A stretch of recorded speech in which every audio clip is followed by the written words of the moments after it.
আমাকে 5 বছর সময় দেন, পুরো দেশের শিক্ষা সিস্টেম চেঞ্জ করে দেবো ইনশাআল্লাহ। প্লে গ্রুপ থেকে প্লে গ্রুপ থেকে নিয়ে মাস্টার্স পর্যন্ত এমন শিক্ষানীতি প্রণয়ন করা সম্ভব যে আমাদের বাচ্চারা একদম প্লে থেকে মাস্টার্স পর্যন্ত বাংলা, ইংরেজি, অঙ্ক এবং জেনারেল সাবজেক্টগুলোর সাথে কোরআন হাদিসের একটা অপূর্ব সমন্বয়ে পড়াশোনা করবে ইনশাআল্লাহ। একা করে দিতে পারবো ইনশাআল্লাহ তাআলা। আমাকে এরকম 100 জন শিক্ষাবিদ দেন, 100 জন আলেম ওলামা দেন, একটা প্যানেল করে দেন, পুরো দেশের শিক্ষা চেঞ্জ করে দেওয়া যাবে ইনশাআল্লাহ। যাদেরকে রেখেছেন এদের মাথায় গোবর আছে, যাদেরকে রেখেছেন এদের মাথায় টাটকা গোবর আছে। বইপত্রগুলোর অবস্থা দেখেছেন? বইপত্রগুলো ঘাটাঘাটি করেছেন?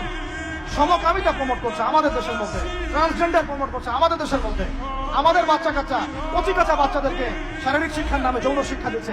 এগুলো আমাদের মুসলমানদের শিক্ষা? এটা চলতে থাকলে দেখবেন অচিরেই কোনো মানুষ বাচ্চাদেরকে স্কুলে পাঠাবে না, এটা অনুচিত হয়ে যাবে। তখন কি হবে? কোটি কোটি স্কুল, কলেজ, বিশ্ববিদ্যালয় খা খা করে পড়ে থাকবে, কেউ পাঠাবে না ওখানে। তখন মাদ্রাসা থেকে মানুষ ঢুকবে আরো বেশি। আমি তো চাই, আমি তো দাবি জানাই উপরের লেভেল থেকে এমন একটা শিক্ষা ব্যবস্থা প্রণয়ন করা হোক যাতে আমার মাদ্রাসা করার প্রয়োজনই না হয়। ওই সিস্টেম রাষ্ট্রভাবেই পড়ানো হবে ইনশাআল্লাহ। আপনি মালয়েশিয়ার দিকে তাকিয়ে দেখেন, আপনি এই যে ওয়েস্টার্ন কান্ট্রির মধ্যে অনেক কান্ট্রি আছে, অস্ট্রেলিয়ার মতো জায়গাতে আছে, ব্রিটেনের মতো জায়গাতে আছে, কোন কোন ক্ষেত্রে আপনি লেবাননকে দেখেন, ইয়েমেনকে দেখেন, জর্ডানকে দেখেন, কাতারকে দেখেন, সৌদি আরবিয়াকে দেখেন, অনেক কান্ট্রি আছে। ভালো কাজের তো প্রশংসা করতে দোষ নাই, দোষ আছে? এমনকি অনেক পশ্চিমা কান্ট্রিতেও একদম উপর লেভেল থেকে ইসলামিক সিলেবাস প্রণয়ন করা হয়েছে। তার মানে এমন না যে তারা সায়েন্সকে গুরুত্ব দেয় নাই, ম্যাথকে গুরুত্ব দেয় নাই, ফিজিক্স পড়ায় নাই, অ্যাস্ট্রোফিজিক্স পড়ায় নাই, ইকোনমিক্স পড়ায় নাই, বিষয়টা এমন না। তারা ফিলোসফি পর্যন্ত পড়িয়েছে। ঘাটাঘাটি করেন, অনলাইনে সব মজুদ আছে। এমন শিক্ষানীতি প্রণয়ন করা সম্ভব একদম প্লে থেকে নিয়ে মাস্টার্স পর্যন্ত। আমার ছেলে ইমামতিও করবে, এদিকে বিমানও উড়াবে ইনশাআল্লাহ। আমার মেয়ে ডাক্তারও হবে, এদিকে দেখবেন হাফেজাও হবে ইনশাআল্লাহ। একজন মুফতি সাহেব, তিনি ফতোয়াও দিবেন, একই সাথে বিশ্ব অর্থনীতি সম্পর্ক জানবেন ইনশাআল্লাহ। একজন আর্মি অফিসার, তিনি যেমন সামরিক ক্ষেত্রে লিডার হবেন, তেমনি দেখবেন ফিকহের কিতাব মোতালা করে ফতোয়া দিতে পারছে ইনশাআল্লাহ। এই যুগটা এটা কোনো মানে স্বপ্নের যুগ নয়, এই যুগটা ছিল এক সময়। বেশি দিন দূরে যেতে হবে না, আপনি 200-300-400 বছর পিছনে যান, দেখবেন মুসলমানরা এমন সোনালী যুগ পার করে আসছে। এগুলো কোনো গাল গল্প করছি না আমি, এগুলো বাস্তবে রূপান্তরিত করা অবশ্যই সম্ভব, আর হক সম্ভব, যদি এরকম কিছু মানুষের মধ্যে উদ্দীপনা থাকে, একটা সৎ সাহস থাকে, আমাদের উপর থেকে যদি একটা সহযোগিতা আসে এবং আমাদের মতো যারা ইয়াং তাদেরকে যদি মূল্যায়ন করা হয়, ইনশাল্লাহ দেখবেন বাংলার জমির পরিবর্তন হয়ে গেছে। এই পরিবর্তন হলে দেশের জন্য কোনো খারাপের কিছু নাই, রাষ্ট্র পিছিয়ে যাবে না, রাষ্ট্র আরো এগিয়ে যাবে ইনশাআল্লাহ। তারা আরো ব্যাপার আছে। আপনি মালয়েশিয়ার একটা ক্লাস 10-এর বাচ্চা দিকে তাকান। ক্লাস 10-এর একটা বাচ্চা কোনোদিন মাদ্রাসায় যাই নাই, স্কুলে পড়েছে, কিন্ডারগার্টেনে পড়েছে, রাষ্ট্রীয় সিলেবাসে পড়েছে, মাত্র 10 থেকে 12 বছর পড়াশোনা করে ও এখন এদিকে এসএসসি এইচএসসি লেভেলেও চলে গেছে, ও লেভেল এ-লেভেল পরীক্ষা দিয়েছে, এদিকে সে ইমামতি করার যোগ্যতা অর্জন করেছে। এখন আমাকে বলেন ওই রাষ্ট্রটা কি পিছিয়ে গেছে? অতএব এই শিক্ষার দিকে অনেক মনোযোগী হতে হবে আমাদের সবাইকে, আল্লাহ পাক তৌফিক দান করেন। আমরা যদি এখন এগুলোর বিরুদ্ধে গঠনমূলক কথা না বলি, গঠনমূলক প্রতিবাদ না করি এবং আমাদের রাষ্ট্রপ্রধানদেরকে না বোঝাই, তাহলে অনেক দেরি হয়ে যাবে। আজকে থেকে 20 বছর আগে ইহুদি খ্রিস্টানরা পরিকল্পনা করেছিল এই টিকটক প্রজন্ম গড়ে তোলার জন্য, তারা আজকে সফল হয়েছে।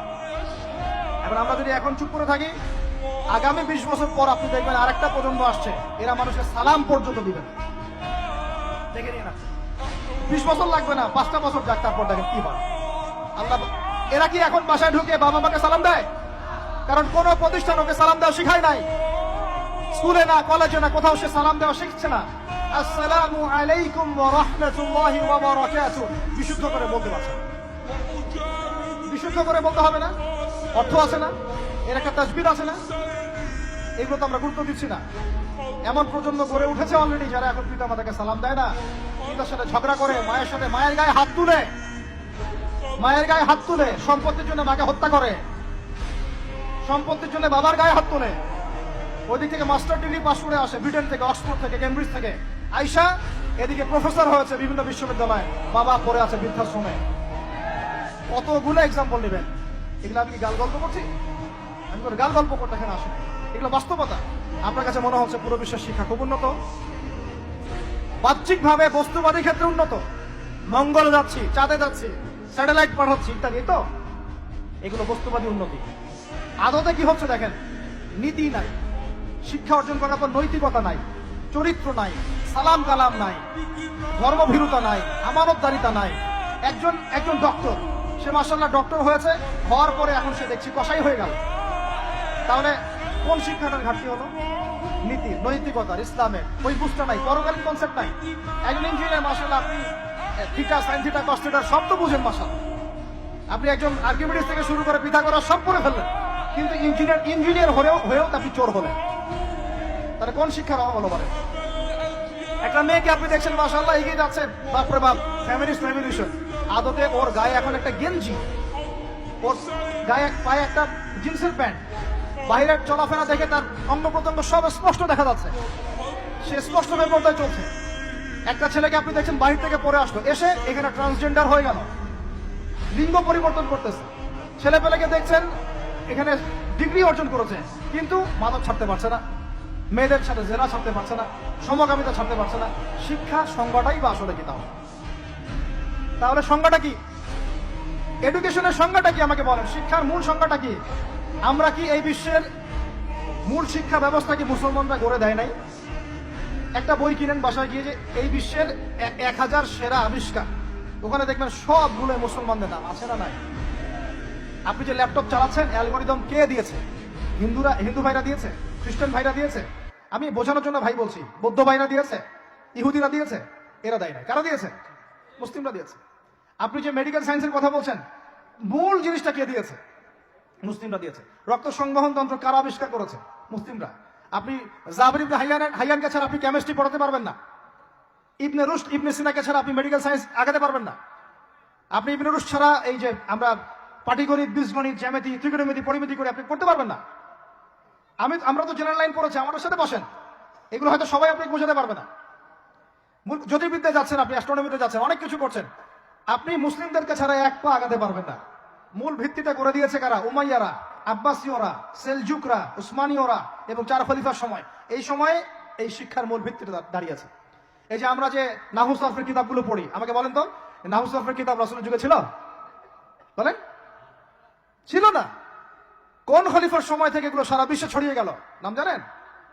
আলী ইবনে আবি তালেব। কি নাম? আলী ইবনে আবি তালেব। আরবি ব্যাকরণের পুরো ভিত্তি দিয়ে দিয়েছেন তিনি, লুগা দিয়ে দিয়েছেন, কায়দাগুলো দিয়ে দিয়েছেন। এখন সারা বিশ্বের মানুষ আরবি পড়ছে, আরবি বুঝতে পারছে, ব্যাকরণ বুঝতে পারছে, কোরআন নিয়ে গবেষণা করতে পারছে। প্রত্যেকটা সেক্টর, ধর্মীয় অঙ্গন বলেন, অর্থনীতি বলেন, জ্যোতির্বিদ্যা বলেন, কেমিস্ট্রি, ফিজিক্স যাই বলেন, মুসলমানদের কাছে লাগাতে পারবেন না। তাহলে আমরা যে যুগে ছিলাম সেখানে কি ফিরে আসা যাবে না? সম্ভব না। তাহলে প্রয়োজন কিসের? প্রয়োজনটা হচ্ছে, আমি জেনারেল শিক্ষার বিরোধী নই, কোশ্চিনকালেও নয়। জেনারেল শিক্ষা থাকবে, ইংরেজির প্রয়োজন আছে, বাংলা অবশ্যই প্রয়োজন আছে, মুক্তিযুদ্ধ সংস্কৃতি আমরা জানবো, শিখবো, চেতনা ধারণ করব, সব ঠিক আছে। আমরা সমাজবিজ্ঞান পড়বো, দর্শন পড়বো, সায়েন্স পড়বো, আর্টস পড়বো, কমার্স পড়বো, সব ঠিক আছে ভাই। মেডিকেল সায়েন্স পড়েন, ইঞ্জিনিয়ারিং পড়েন, কিন্তু কোরআন বাদ দিয়ে নয়, হাদিস বাদ দিয়ে নয়, আকীদা বাদ দিয়ে নয়, সিরাত বাদ দিয়ে নয়, ফিকহ